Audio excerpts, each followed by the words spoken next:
Morning, sports fans and internet folks. How we doing? Yeah, it's a little after 3 o'clock in the morning, and it's the 14th of October, 2020. Yeah. Suffice it to say that I have burnt my ass. Now, I have said in my videos concerning about third-party ballots. I have also said in my videos regarding how third-party ballots are invalid because they're run by other political parties. Try this one. When you have a lawsuit going through the state courts, actually through the district courts, and they make a ruling about voter suppression. The voter suppression situation is this. You have disabled people who cannot vote by mail, who have an issue of going to long distance places to vote in person. Therefore, they want more ballot boxes to do their mailing, right? Okay? Yes, we are active while we're trying to make our point here.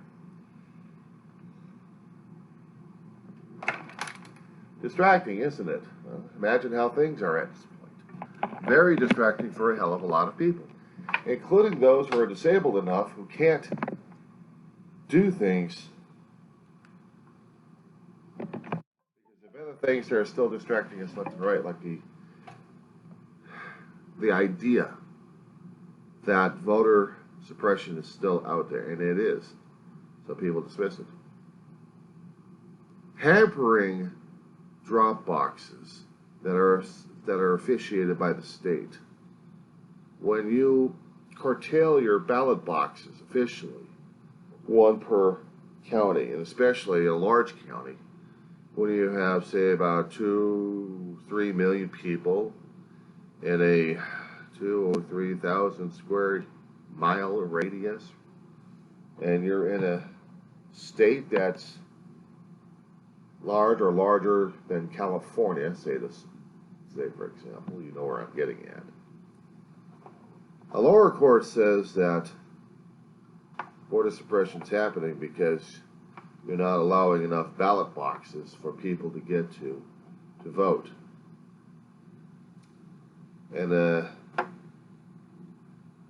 3-judge panel appellate court appointed by a current administration says otherwise, to limit voter interference of any sort. It is only one officially supported ballot per county, because we want to make sure that there's no voter fraud. One ballot box per county. It doesn't matter if you've got about 3, 5, or 6 million people, and you've got a large county. It's supposed to be one drop-off box. It may take you about 2.5, 3 hours just to get there. Once you get there, you're going to be waiting maybe about 3, 4, 5 hours, roughly, approximate guess, to vote. Now the other question is, how come the persons didn't drop the mail off originally? Supposedly, there may be issues with the U.S. postal system that people have a problem with. They don't trust it. There are polls that they cannot get to. And then the other argument is, well, if they can't get to them, they can't do the poll, well, we need their vote, what else is there?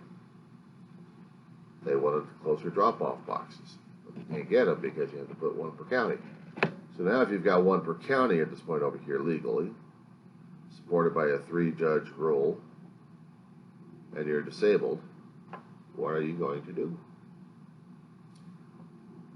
What I hadn't seen in the stories is information about what about the mail-in ballots. I mean, what about the idea of the U.S. postal system helping them out by taking their ballot to be voted, like the mail-in ballots, like we all have the option to do. But that's probably strongly discouraged because people are afraid of voter fraud. Because they were told by our current administration that mail-in ballots are fraudulent. And therefore they have to drop them off or go to the nearest poll. The nearest poll may be about 2 or 3, 4 miles away, and they're physically not able to get there. And if they can't get anybody to drive them over there, then how's their vote going to be counted? When you're a caregiver and you're taking care of a person over here, you're going to have to be doing the vote by proxy at this point over there for that person. But if you don't have a caregiver for that disabled person, then that disabled person's vote doesn't count. Not to mention, how about the other people who can't afford going to that one single drop-off box because they're not able to get there one way or another? Or if they can, they're going to be waiting there for a hell of a long while. But that's the thing for the argument concerning about the mail-in, because the mail-in is supposed to be the alternative. But the mail-in is being pushed as voter fraud. See, I don't get the twisted logic of the Republican Party at this point. I don't get it.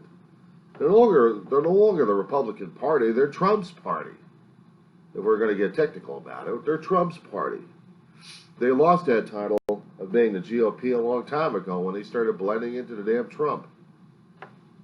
Trump is everything. Trump is everything. So when we have an elderly disabled trying to sue the state of Texas, he wins in the lower court, but he loses in the appellate court. Imagine what the Supreme Court's going to be like when it gets to be brought up over there concerning about voter suppression. They'll probably kick it back down to the lower courts. And therefore, the guy's screwed one way or another. His vote doesn't count. You're talking about voter suppression of the disabled and elderly at this point. I'm also thinking about the governor that they've got over there is a Republican. Theoretically a Republican. It's a Trumper. You heard me. As I said before, the Republican Party who keeps following Trump at this point over here no longer becomes a Republican Party or the grand old party as they used to be known, and GOP is supposed to be it. They belong to the Trump Party.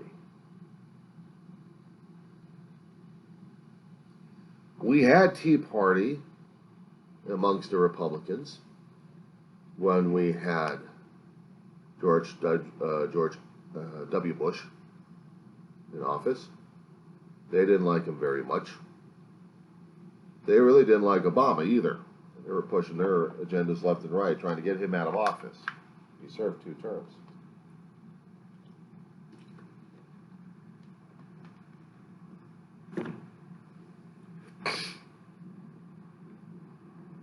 But it didn't help them very much to take over, but they did take over part of the Republican Party at that time, what they called themselves Republican Party. And Donald Trump comes in and screws everything else up. So now he owns the party. It's all Trumpers now. No longer Tea Parties. They're blended into the Trumps. So now we've got lies, innuendos, falsehoods. People saying, prove it, prove it. Well, you prove it to me. You prove it to me with your own damn accusations that there's voter fraud constantly going on with the damn mail-in ballots. Especially when we have a California Republican Party interfering with the voters out here in the state of California, putting up their third-party ballot boxes out here. They're getting knocked down and challenged left and right. See, out here in the county of Kern, which is Trumper territory, I don't consider them Republicans. They're following Trump. They're Trumpers. They're no longer Republicans. Now, if there are actually decent Republicans, I haven't heard them or seen them because they're suppressed by Trumpers. You read about it, you see it, you talk to them, and that's all they talk about is Trump. They're brainwashed. It used to be when you could talk to a GOP and you're a Democrat, and you can disagree on party lines, but other things you can't disagree with because you're sharing commonality. And you're sharing things that make you more in tune to being a human being. Unfortunately, when you deal with a Trumper, it's like us versus them. So with that kind of mentality working, that's what shuts down people left and right. That's what's creating the voter suppression left and right. They're creating their own hurricane, so to speak. Out here in Kern, as I was trying to get to, we have one major official voting, and that's outside the registrar's office in Bakersfield. 2.5 hour drive by car or by bus from the outskirts of Kern. Longer than that when you're in, say, Kennison Junction, by the freeways out there. The outskirts, moron. Ridgecrest, 3 or 4 hour drive to Bakersfield. What happens if the state of California at this point had declared through the district courts that only one major drop box in all the county you're allowed to vote at, unless of course you're going to be going to your local polls, and you're afraid of doing the mails. You're afraid of mailing in your ballots.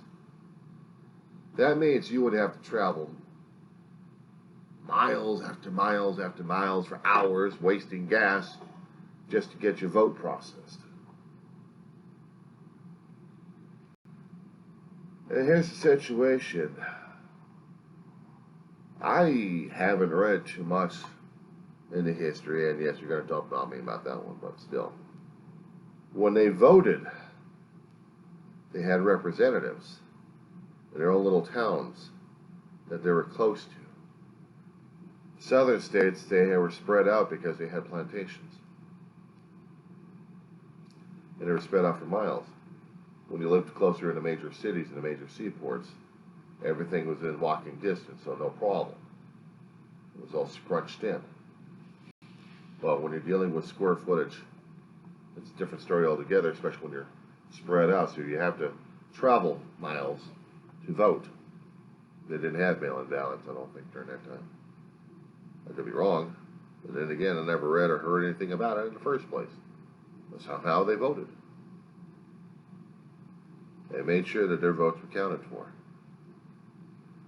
one way or another. But they were able to make their marks one way or another. These days, we have internet, and it's not made available. Ballots have to be counted physically. The internet has a way of being interfered with, shall we say. People haven't been afraid for the past decade that we would have voter fraud through the electronics. That's why we had to do the hard copy. Always do the hard copy, because hard copy, we can physically count it, we can look at it, we can examine it, say, oh, look at it, it's a card, it's a piece of paper, it's got markings on it, it's got a signature on it, seems to be legitimate, let's put it in here. The only way we can trust, because electronic voting, we're always afraid of people hijacking it, shall we say. I know there are terminologies out there, and you know what, I'm not really going to I'm not going to get into it. Suffice it to say, electronics are not exactly the safest way, so therefore paper is only the safe way. But then again, when you have to be paranoid about your specific way of voting, this way you're controlling more and more about how you're going to be ending up with a expected outcome.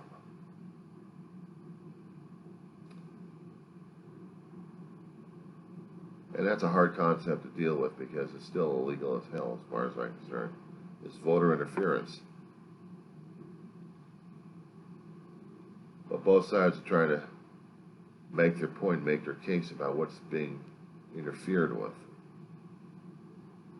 And the logic applies towards the third-party boxes that we still have popping up left and right. It's It's one thing when you have satellite boxes authorized by the state and county that you live in, where you can drop them off.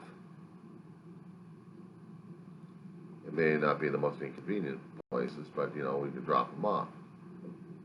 In my town of Roseman, I have about a 2-hour walk to get over to a library to drop off my mail and ballot. So I selected the U.S. Postal Service. I put my faith and trust in the system. I put my faith and trust in people at this point who can deliver the ballot to the right places to be counted. Taking an awful risk yesterday when I did that. Made a video telling people I did this. Not telling what I voted for, but telling the process. Because I hoped and believed that the U.S. Postal Service is still safe enough for me to vote. And I'm hoping and believing that my vote has been counted, or will be counted. There's no way for me to know. It's just blind faith at this point. You really want to be specific about how you're going to be voting, then you're going to have to put your faith and trust in the system that people keep telling you that it's wrong, it's invalid, you have to vote this specific way because of possibility of voter fraud, without proving their case. All it is fear-mongering at this point. It's all it is fear-mongering. And that's all we're doing is fear-mongering. We're scaring the hell out of everybody here trying to vote one way or another.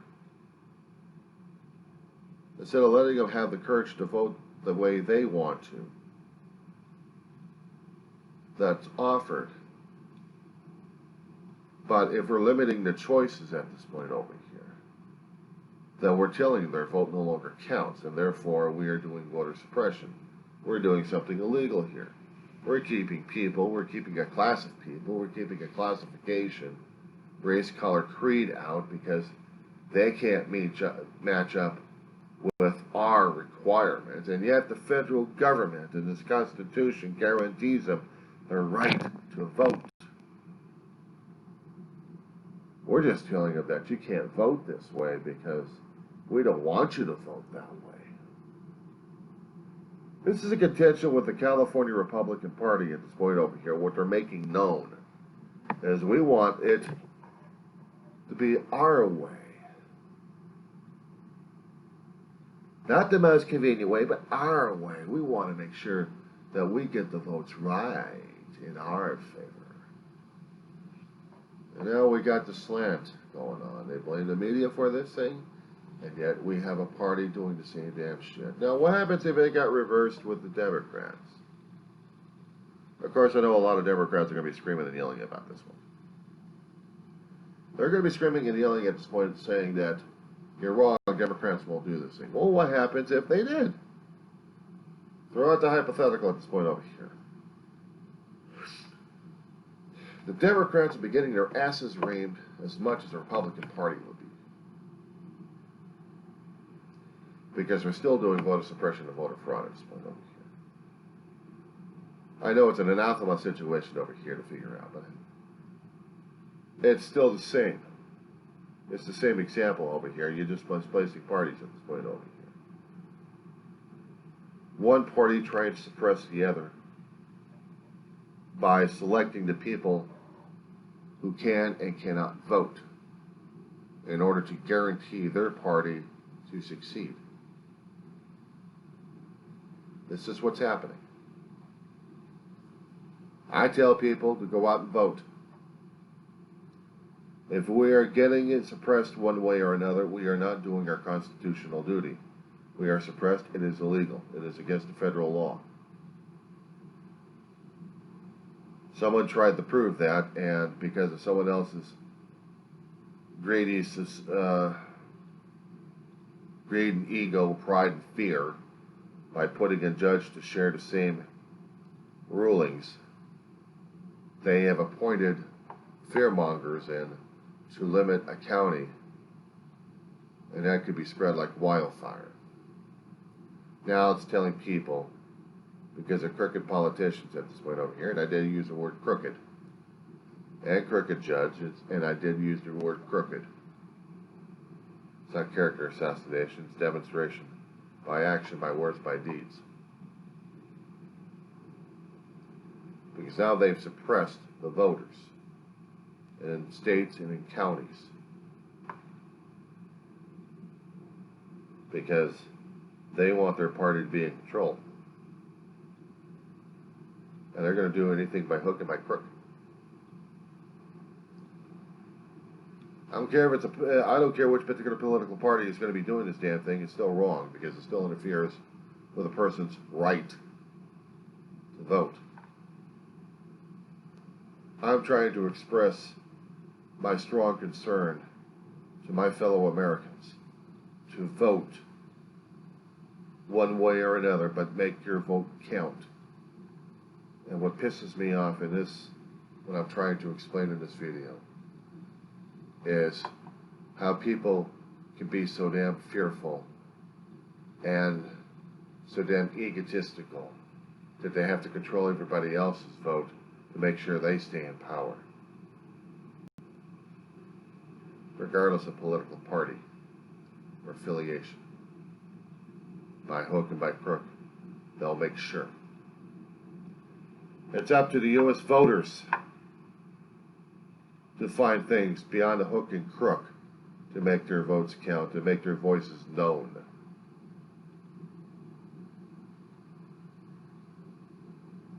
Make their voices known. Make their voices heard. And also to make sure that their vote counts.